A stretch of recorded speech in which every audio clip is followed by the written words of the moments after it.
Hello everyone, welcome back to Halo. Experience Guide episode 2 dari PDP Series.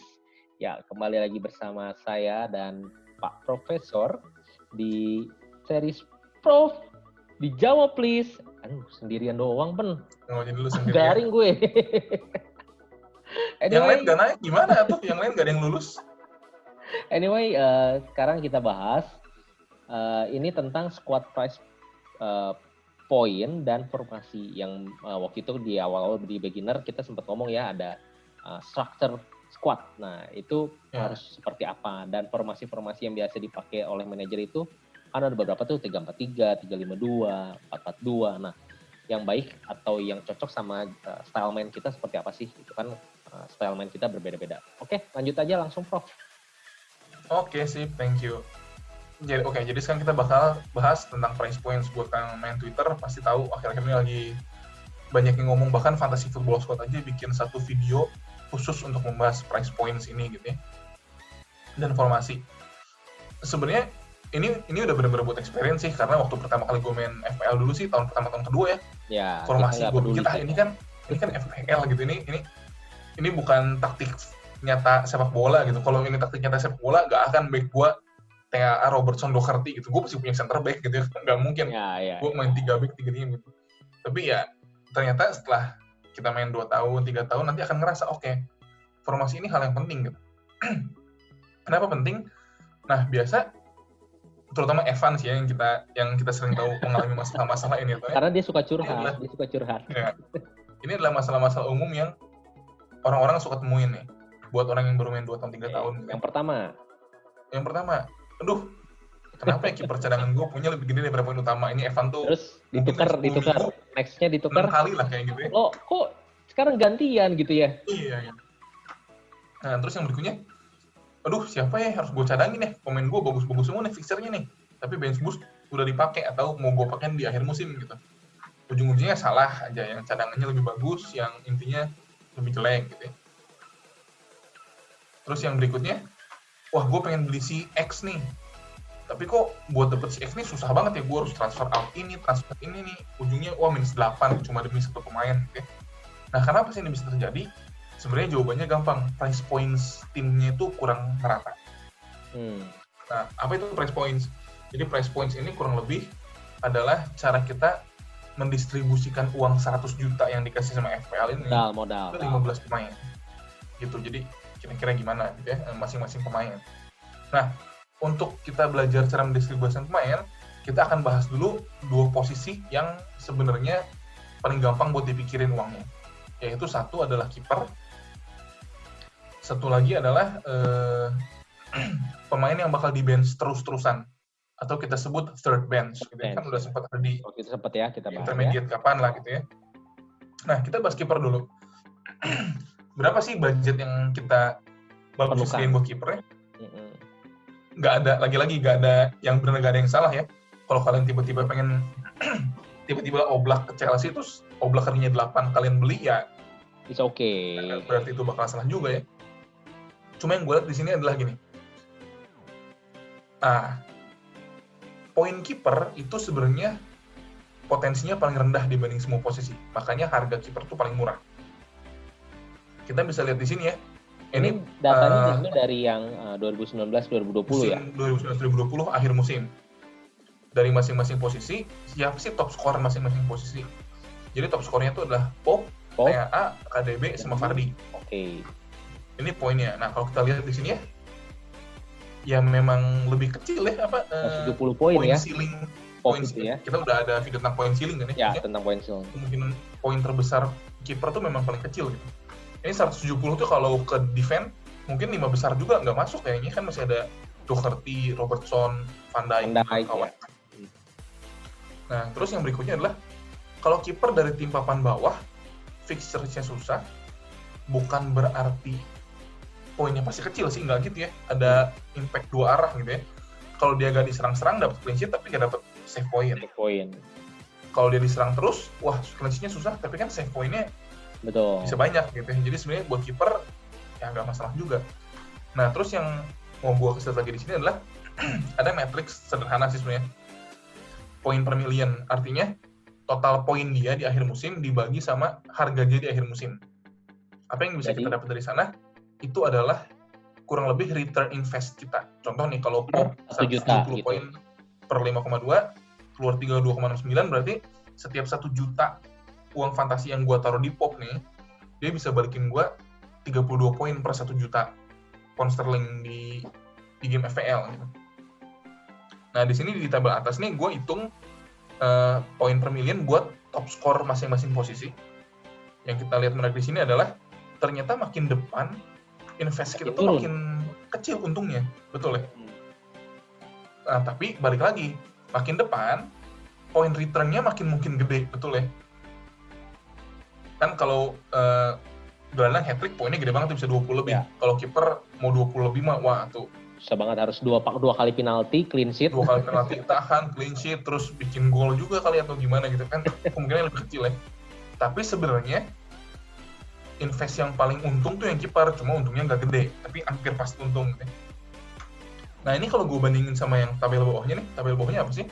Tabel bawahnya adalah harga pemain paling mahal di posisi tersebut. Jadi kalau yang tabel atas itu paling tinggi poinnya, ya. Kalau yang bawah adalah paling mahal. Paling mahal. Nah ada dua disclaimer dulu nih. Yang di Robertson ini gue masukin karena paling mahal TAA. Jadi top skor TAA. Ya. Jadi sebenarnya udah gak usah dihitung, juga buat komparasinya ya. Lu pakai TA lah gitu lah ya. Tapi kenapa dipilihnya Robertson? Ini kedua berarti, second. kedua paling mahal. Kedua paling mahal. Kan ini yang bawah ini pengennya yang mahal-mahal kan ya. Oke. Yang terus ini forward. Jadi sebenarnya forward paling mahal itu Sergio Aguero. Tapi kalau kita ngitung poin per million dia kurang fair karena dia hampir setengah musim sempat cedera banyak. Ya. Jadi gue ganti di sini yang paling mahal kedua juga. I see. Nah, ini ada nih poin per million mereka. Lagi-lagi ya, nih kalau lihat dari defense ke forward ya, makin depan posisi, invest lu tuh sebenarnya makin kecil untungnya. Ini kan Robo per 1 juta dia balikin 25 poin gitu. Makin depan makin kecil. Nah, tapi yang mau gue kasih di sini adalah gue punya yang namanya PPM Delta. PPM Delta ini adalah selisih poin per million, metric poin per million dari yang paling tinggi poinnya sama yang paling mahal. So intinya selisih dari yang paling tinggi poin dengan paling mahal, berapa sih poin per millionnya selisihnya berarti ya? Ya betul. Intinya bacanya gini, yang paling gampang si Robertson ya misalnya. Setiap gue invest 1 juta lebih mahal untuk selisih TAA dan Robertson, poin yang gue hilang tuh 1,4 poin per 1 juta. Contoh gini nih berikutnya nih, Kevin De Bruyne. Kan harganya lebih murah daripada Salah nih. Ya. Tapi poinnya lebih tinggi. Betul ya? De Bruyne 251 poin, Salah 233 poin. Dengan gue menselisihkan PPM mereka, berarti setiap gue invest 1 juta lebih mahal dari De Bruyne ke Salah, gue tuh hilang 5 poin, rugi. Ngapain invest di Salah yang mahal-mahal, invest di De Bruyne aja yang lebih murah dan poinnya lebih gede. Tapi sebenarnya ini cuma salah satu cara ngeliat aja ya. Bukan berarti ini kita bilang jangan beli Muhammad Salah, beli De Bruyne aja. Nggak gitu cara mainnya. Karena ada poin ceiling, poin floor tadi. Dan cara baca juga nggak bisa untuk general ya, karena ini kan nggak di rata-rata untuk semua defender gitu kan. Betul. Ini buat pembaca aja sebenarnya ya. Ya. Nah, dan yang mau gua kasih di sini adalah gini. Ternyata kalau lu invest di kiper mahal, lu malah lebih rugi 13 1 juta lu invest, lu ruginya tambah gede gitu. Berarti ini menunjukkan kiper mahal tuh nggak berarti poinnya bakal lebih gede daripada kiper murah gitu ya, ngerti ya? Iya. Nah, buat kalian yang siapa tahu pusing ini, gue punya satu tabel lagi yang lebih gampang dibaca lah. Gitu ya. Tabel yang bawah ini adalah 3 pemain dengan harga termahal di akhir musim setiap posisi. Musim 2018-2019. Ya, 2019-2020. Sorry. Yang atas adalah 5 besar pemain dengan poin tertinggi. Oke. Ya, setiap posisi. Nah, yang menarik gini ya, kita bahas dari paling bawah ya. Dari forward. Lagi-lagi harusnya Aguero masuk, tapi karena Aguero cedera hampir sepanjang musim, setengah musim, jadi gak gue masukin nih. 3 striker termahal, Kane, Aubameyang, Vardy. Aubameyang sekarang jadi mid, tapi musim lalu masih forward ya. Nah, di top score, Vardy, Aubameyang yang mahal ini masuk jadi top score nih, dua top score. Begitu dengan mid dan defense juga ya. Sterling, betul. Jadi yang mahal-mahal ini saat dilihat poinnya, mereka masuk 5 besar nih, termasuk poinnya. Tapi untuk kiper, 2 kiper termahal nih, Alisson, Ederson, nggak masuk 5 besar poin kiper. Yang masuk cuma ketiga Patricio, itu pun Patricio keempat gitu, poin tertingginya. Yang top score ini malah nggak masuk kiper lama sekali. Jadi yang mau gue share di sini adalah untuk posisi kiper sebenarnya kita bisa mengekang budget. Gak usah terlalu besar. Kenapa? Karena menginvestkan uang di posisi kiper makin mahal, gak selalu berarti poin return kita makin besar. Itu untuk kiper. Oke, kita udah bahas kiper. Berikutnya adalah third bench. Kenapa ini gua bahas? Karena kita pikir begini. Kita akan mulai liga nih. Kita akan mulai season. Kita punya 15 pemain, tapi starting XG kita cuma 11 orang. Yes. Kita bakal punya bench. Nah, coba kita hitung-hitung deh. Dari awal kita main sampai wildcard kita pakai, rencana aja, fleksibel aja, bisa game week 3, 4, 5, bisa game week 16. Bebas. Tapi kira-kira emang berapa pemain sih dari 15 orang ini yang bakal kita mainin? Sampai nanti wildcard gitu ya? Ya, betul. Sebenarnya jarang banget kita nemuin orang yang merotasi squad-nya sama 15-15-nya bisa main gitu ya. Maksimum tuh biasa 13 juga cukup. Pakai satu kiper, udah pakai terus, satu kiper lagi jadi cadangan terus aja, udah gue pakai. Terus dari 13 sisa pemainnya yang bukan kiper, 12 tuh cukup sebenarnya tuh nih. 10 main di lapangan, 2 bench, jadi bench 1, bench 2 gitu. Iya. Bench 3 tuh sebenarnya hampir nggak pernah dipakai. Iya. Jadi salah satu strategi alokasi uang adalah selain tadi kiper gue usah spend yang mahal-mahal, bench GK itu yang paling murah aja karena dia juga nggak akan main juga, dan third bench juga yang paling murah aja karena dia nggak akan main juga. Yeah. Nah dengan kita mengalokasikan budget semurah mungkin di posisi kiper cadangan dan third bench juga ya, pemain-pemain kita yang utama tuh bisa kita mahalin, kita bisa upgrade dengan menggunakan ada suara anak gue, gak apa-apa ya.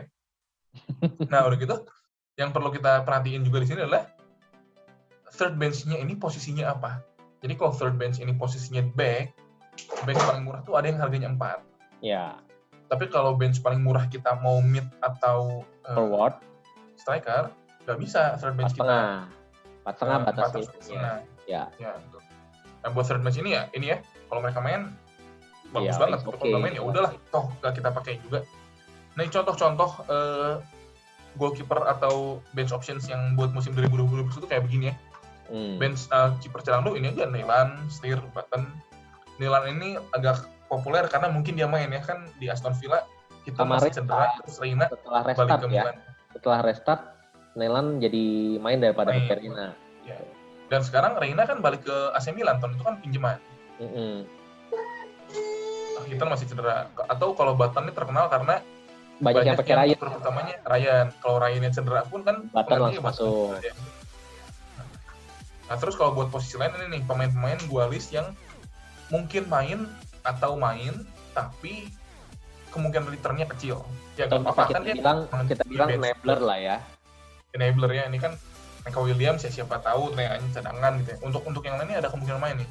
Tarik Michel sama Nathan Ferguson tuh malah kemungkinan starter di karena situasi Crystal Palace yang kurang mendukung. Cedera kan? Pada cedera. Oke. Itu kurang lebih. Nah, setelah kita tahu harga goalkeeper sama harga cadangan, kalau bahasa Indonesia cadangan mati lah ya. Kita bisa lihat nih, misal kiper harganya pas 4. Ini dari mana, Pen? Oke. Ini yang bikin bukan kita, ini yang bikin bukan S3 Bola. Ini yang bikin adalah salah satu senior FPL dari Indonesia. Kalau kalian cari Twitternya, ini kita tulisin namanya Deads Master. Deads Master ya. Ini, boleh di follow guys. Iya, cukup terkenal juga nih postnya nih. Kayaknya yang retweet pasti udah lumayan banyak lah. Tapi intinya kita mau formasi apapun di sini nih, dia ngasih alternatif gimana caranya biar di setiap posisi kita punya pemain yang terkenal, yang premium. Kalau mau pakai 352 nih, kita lihat nih contohnya nih. Di defense ada yang harganya 7,5, di mid ada yang harganya 12, di forward ada yang harganya 9,5. Dan seterusnya gitu ya. Di semua posisi itu ada yang harga mahalnya. Kecuali 541. Nanti akan dijelasin kenapa 541 udah bisa, karena itu rigid banget formasinya. Oke, nah sekarang kita mulai ngomongin formasi secara general nih ya. Lagi-lagi, kalau yang buat baru main FPL, formasi apaan sih? Tenang aja gitu ya, tapi gak ada hubungannya juga, tapi ternyata setelah kita main formasi ini Ya, ada betul. hubungannya sama alokasi budget. Awal mungkin nggak peduli ya.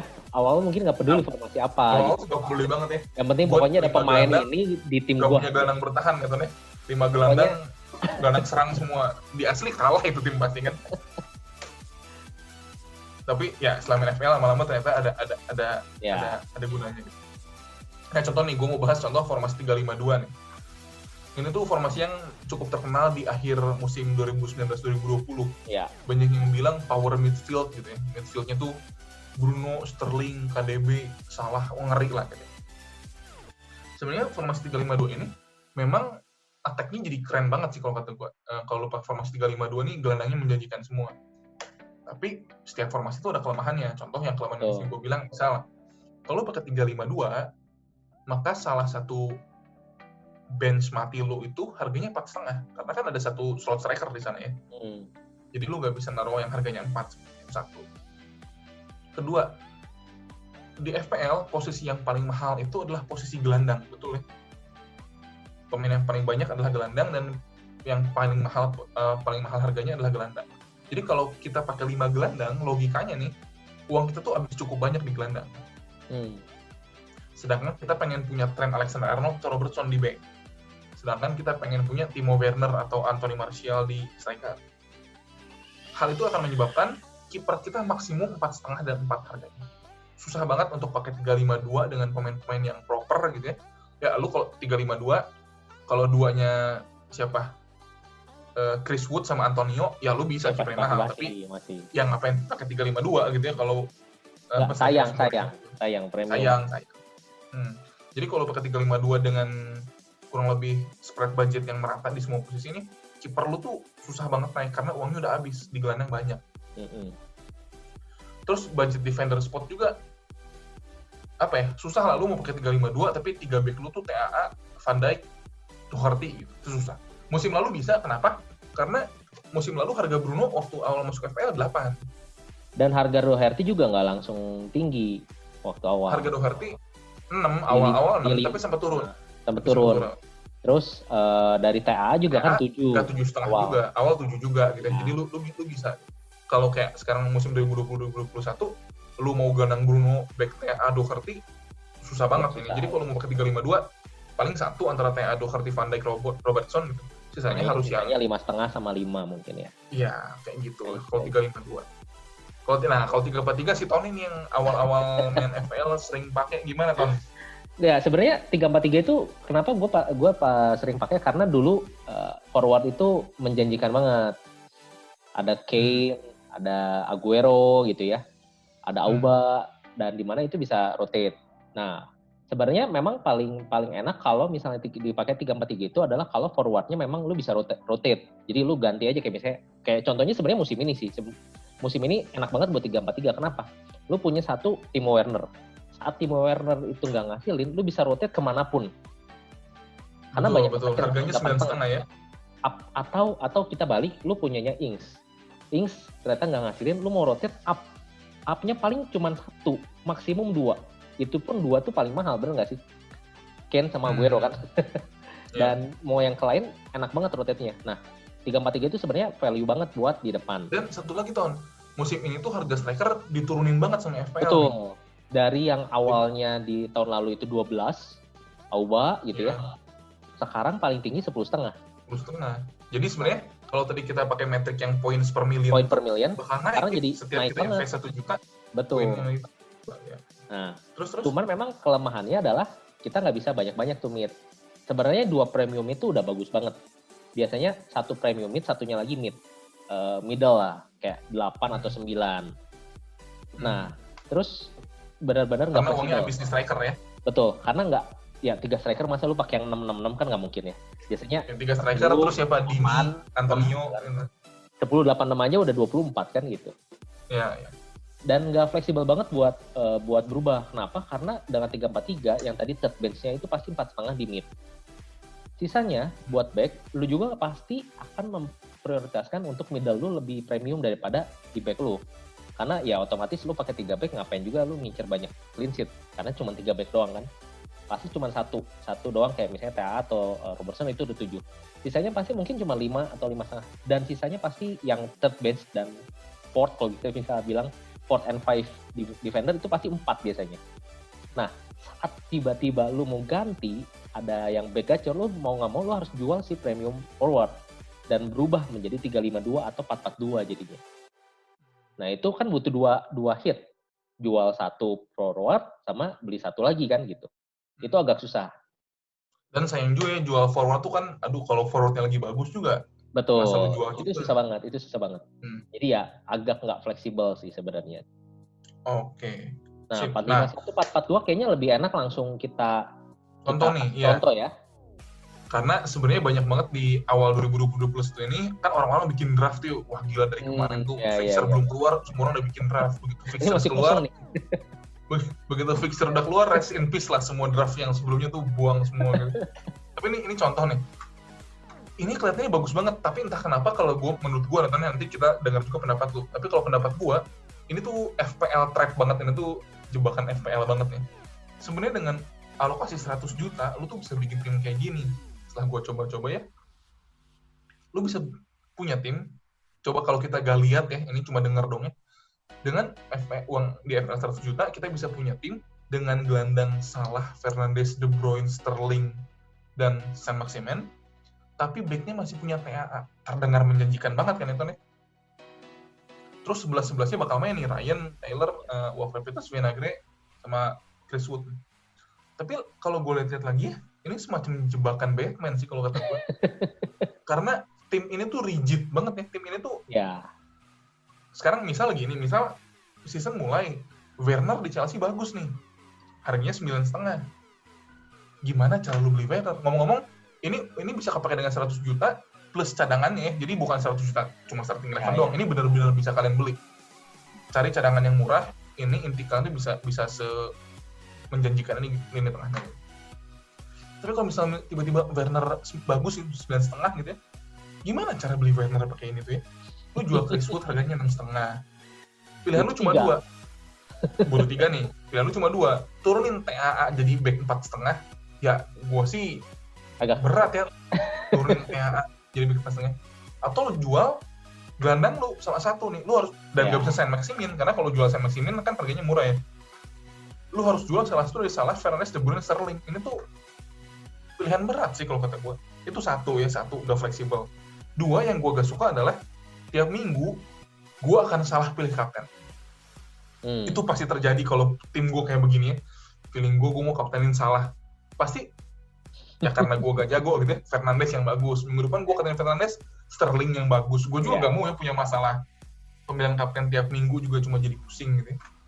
Gitu sih, kan menurut gue kalau formasi ini kan, lu ada tambahan apa lagi gak? Karena sebenarnya terlalu kaku kalau gue bilang.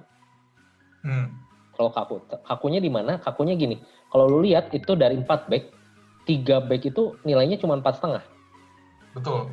Lu nggak bisa ngapa-ngapain lagi tuh. Kecuali ada enabler yang mencuat, lu bisa langsung ganti jadi 4 gitu ya. Begitu juga forward yang tadi sempat lu bilang gitu. Dari Wood harga udah 6 tuh, mentok tuh sebenarnya. Mau paling traffic gitu kan. Nggak bisa tuh naik klien. Dan kakunya adalah lu kalau mau ngapa-ngapain, lu terpaksa lu menjual premium lu dan jadinya balik lagi ke yang fleksibel, misalnya 442 atau 343 lagi, 352 lagi. Jadi percuma sebenarnya. Betul. Kalau kata gue kita bayangin aja, misal Doherty bagus gitu, kita mau jual Vinagre buat dapet Doherty, kita butuh 1,5. Cari 1,5 aja susah banget di sini kan. Gak bisa, lu tetap jual, gak mungkin. Ya Brewster, lu gak punya striker, 3-3-nya cadangan striker lu nanti ya. Ya itu sih kalau 451. Tapi ini dengan kasus 451-nya dengan 4 premium di mid. Kecuali suggest gua kalau 451 premiumnya jangan di mid semua, tapi ada di forward. Kalau mau tuh De Bruyne atau Sterling lu bisa jual, lu ganti tuh satu jadi premium. Karena itu bisa jadi lebih fleksibel. Maksudnya striker jadi premium? Ya Wood, jangan Wood gitu. Misalnya Woodnya Kane gitu kan. Langsung Kane gitu ya. Sterlingnya ganti sama siapa? Greenwood gitu misalnya gitu ya. Bisa gitu kan. Jadi lebih ada fleksibilitinya. Jadi nggak terlalu kaku sebenarnya di sana. Nah, Ini kalau gue pribadi nih kan, sama kayaknya lu musim lalu juga gini deh. Ini jangan lihat pemainnya, makanya pemainnya gue tutup semua ya. Tapi gue melihat bukan pemain mana yang gue pilih, tapi harga mana yang gue pilih. Ini yang dilakukan sama FF Scout Joe tuh kayak begini main tiap tahun. Kenapa dia suka begini? Karena dia bilang gini, kita tuh main FPL lebih sering salah daripada benar. Betul ya? Ya nggak tahu ya, kalau yang jago-jago sih enggak, tapi kalau gue sih lebih sering salah daripada benar. Nah, kalau gue punya struktur tim gue kayak begini nih, saat gue salah, gue tuh bisa mencari cara untuk memperbaiki. Iya. Contoh nih, gue punya gelandang nih di range 8,5 nih, misal gelandang ketiga gue nih ya. Misal gue belinya Ziyech nih, Ziyech di Chelsea. Ternyata Ziyech ini nggak nyetel nih sama Chelsea. Gue gampang banget saat gue transfer Ziyech, gue tuh udah punya pilihan-pilihan gelandang yang harganya kurang lebih seharga Ziyech ini gitu. Gue bisa turun ke Greenwood, gue bisa naik dikit ke Pulisic, cari setengah dan sebagainya. Gitu. Jadi kalau gue lihat sebaran tim nih, ini formasi favorit gue 4-4-2, tapi gue akan cari bench player 3 paling kanan ini yang main. Contoh, kan kalau back ini ada Nathan Ferguson gitu ya, yang kemungkinan bakal main ya. Atau misalnya 4,5 depan nih Kenan Davis, yang mungkin bisa masuk menit 70. Dia dapat 1 poin juga, buat gue gak masalah gitu. Jadi di 1 minggu di mana salah satu pemain gue cedera, 2 dari 3 pemain gue yang paling murah nih seenggaknya bisa dapat 1 poin, 2 poin aja, udah lumayan. Nah, sisanya gue main berdasarkan harga nih. Jadi contoh, gue bakal punya 1 back yang kurang lebih harganya 7,5. Bisa TA, bisa Robertson. Pengen punya back yang kurang lebih harganya 6. Ini nggak harus pasti ya. Kalau VVD kan 6,5 rasanya. Iya. Misal di sini lo mau VVD nggak apa-apa, 6,5 lebih mahal. Tapi misal di sini jangan 6, lu di sini 5,5. Stuart Armstrong 5,5. Tapi ini kurang lebih plus minus gitu. Sen maksimal juga 5,5 gitu ya. Nah, yang gue suka nih kalau struktur tim gue kayak begini nih, misal nih gue punya Kane sama Jimenez, terus awal musim Kane bagus, tapi Vardy juga bagus. Gue mau beli Vardy itu kalau tadi kita punyanya Chris Wood doang, kita nggak bisa beli Vardy ya. Ya. Tapi kalau di sini gue mau beli Vardy, gue punya pilihan. Gue jual Kane jadi Vardy, tapi gue gak pengen nih, misal Kane masih bagus. Atau gue jual Jimenez atau Ings atau Richarlison atau siapapun yang gue punya di range ini, jadi Vardy, gue harus nyari 1,5 kan. 1,5-nya bisa gue ambil dari manapun. Bisa gue ambil dari VVD di Doherty nih, gue turunin jadi back 4,5, terus gue naikin Jimenez gue jadi Vardy. Atau gue bisa naikin, ini yang 8,5 nih, gue punya Mahrez 8,5. Gue turunin deh 1,5 jadi 7. Siapa sih gelandang harganya 7? Jack Grealish. Gitu. Ya, Grealish. Terus Jimenez bisa buat. Jadi sebesar apapun kesalahan gue di tim, kalau gue butuh memperbaiki dengan transfer, gue cukup menabung 1 free transfer, udah minggu depannya ya masalahnya terhandle gitu. Gimana tuh menurut Bang? Ya sebenarnya kalau 4-4-2 ini paling umum. Kenapa? Karena paling fleksibel, yang sudah kita bahas tadi ya. Cuma memang balik lagi ke gaya bermain setiap manajer ya. Gaya bermain setiap manajer, karena kan ada manajer yang suka banget nih attacking gitu kan. Attacking return itu lebih oke daripada defending point gitu kan. Nah, 4-4-2 ini attack-nya bench-nya 2 ya, mid-nya bench 1, gelandangnya bench 1. Mungkin sayang kan. Jadi sayang kan gitu. Lah, ini punya slot attacking, ini kan attacking slot itu 7 ya. Kita bisa bilang 8 sebenarnya. Tapi kan nggak mungkin 5 gelandang sama 3 penyerang nggak mungkin kan. Jadi kan paling main total 7 kan main bareng kan. Ya, 7. Dan ini cuma dipakai kan 6, sayang gitu kan. Nah, jadi balik lagi ke setiap manajer sih. Kalau memang dia gaya bermainnya pengennya dari attacking point dan percaya banget nih di musim ini attacking point lebih oke lah. Kan ada satu game week biasanya nggak ada tuh, jarang banget tuh clean sheet. Bisa ya, juga kan betul. Gitu. Nah, itu agak rugi jadinya dengan 4 back, 4-4-2 apalagi. Nah, tapi yang gue suka dari sini Ton, misal lu 4-4-2 lu mau nyerang nih jadi 3-5-2 misalnya gitu ya. Kalau lu pakai 3-5-2 kan bench player lu yang gelandang 4,5 ini lu gak mau 4,5 kan, lu pengennya misalnya harganya 6 gitu ya. Gampang banget naikinnya. Kalau mau 3-5-2 kan back lu ini 7,5, 4,5 nih. Back lu yang harganya 6 ini lu turunin jadi 4,5. Uangnya kasih ke sini. Jadi 6 lagi, udah 3-5-2 lu beres. Ya, sebenarnya sama aja sih buat semua formasi juga. Jadi dari awal 3-5-2 tapi ada 6, nanti kalau mau jadi 4-4-2 juga bisa. Sebenarnya bisa aja tergantung musim berjalan, benar nggak sih? Cuman Betul. 4-4-2 enaknya adalah saat awal lu rata nih. Lu bisa Fleksibel. nentunya nanti. Ya. Apakah ternyata sekarang trennya back gitu ya. Lu udah enak, lu udah 4 back kan gitu. Nggak perlu ganti-ganti otak-atik dan perlu hit gitu kan, nggak perlu. Enaknya Ya. gitu sih. Nah, Dan ya, ini balik kesimpulan lagi dulu nih, Ton. Oke, yuk, kesimpulan dulu aja. Kalau kesimpulan gue gini, tadi kan di awal ada pertanyaan ya, masalah-masalah ya. Ya. Kalau lu mengalami kiper cadangan lu kok poinnya lebih gede. Kalau lu pakai price point ini nggak mungkin. Karena si kiper 4 itu kan cadangan terus gitu. Sudah pasti dicadangkan kan. Dan Ya. jadi nggak mungkin ada alasan kok kiper bench gue lebih gede poinnya. Karena nggak mungkin terjadi. Iya. Ya, kecuali Button main, Ryan-nya cedera. Tapi kan Button-nya auto sub juga, masuk juga poinnya Ya. dulu gitu. Terus masalah kedua tadi, apa sih? Gue bingung nih siapa yang harus gue taruh di bench. Ya. Kalau lu pakai price point ini gak usah bingung, udah 1 back, 1 gelandang, 1 striker taruh di bench. Ya. Sisanya main-main aja. Tapi lu pastikan dari 3 Deadwood ini 3 pemain 5th defender, 5th midfield sama third striker lu tuh ada satu atau 2 yang main gitu. Oke, yang ketiga terus tadi masalah ketiga ini pengen beli 1 pemain tapi kayaknya susah banget nih, harus susah banget sana untuk hit dapat sini. hit gitu ya. Contohnya yang Wood tadi kan lu harus hit sana hit sini gitu. Kalau lu pakai price point ini, lu mau beli siapapun gampang, 2 transfer, karena lu udah men-set si formasi lu itu untuk bisa mendapatkan pemain-pemain itu gitu ya. Kayak mengcover semua harga pemain. Ya, kayak contoh kan di sini kita bagi rata nih, ada 1 premium di setiap formasi, di setiap lini ya, kita bisa bilang setiap lini, defending, mid, dan forward. Jadi kalau kita terlalu dari awalnya sudah nggak pakai price point dan akhirnya forwardnya misalnya cuma maksimum kita pakai 8,5 doang gitu kan 1 orang, itu jadi agak susah dan permasalahan tadi jadi muncul gitu kan. Tapi kalau kita pakai price point ini memang mungkin nilainya kok template banget, tapi dan ini bukan karena template-nya, tapi karena ini memang structure dari price point-nya supaya kita lebih fleksibel. Jadi supaya masalah-masalah tadi itu nggak keluar lagi. Betul. Tricky part-nya tinggal ya udah pilih aja 1 pemain dari price point itu. Nah, itu tuh disitulah fixtures menentukan, form pemainnya menentukan gitu ya. Ya, betul. Gitu. Oke, cukup lah Tan kurang lebih Tan untuk. Oke deh, kalau begitu. Sip, untuk episode kali ini kayaknya sudah banyak banget. Buat episode berikutnya nih, jujur aja karena kita juga kan belum experience amat nih Ton. Yes. Kita mulai pusing juga nih harus pakai bahan apa kan. Jadi buat yang nonton ini kalau misalkan kepikiran tiba-tiba bahas ini dong, contoh nih, tadi pagi gue lihat di Twitter dari FPL Cisewu, dia ngebahas topik hedging index gitu.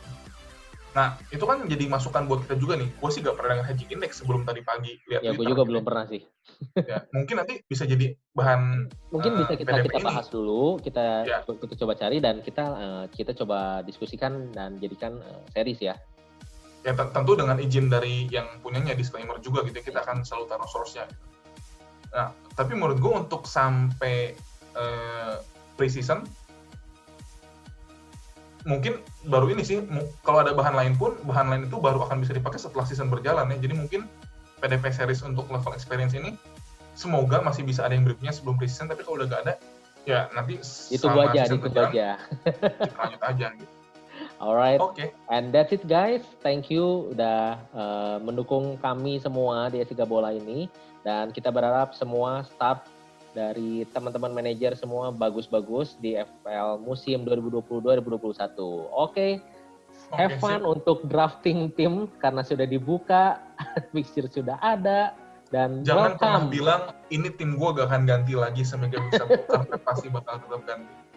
Dan jangan lupa ada peraturan baru juga, game week itu deadline-nya di close-nya 1,5 jam sekarang sebelum. Oke. And it's bye-bye. Bye-bye.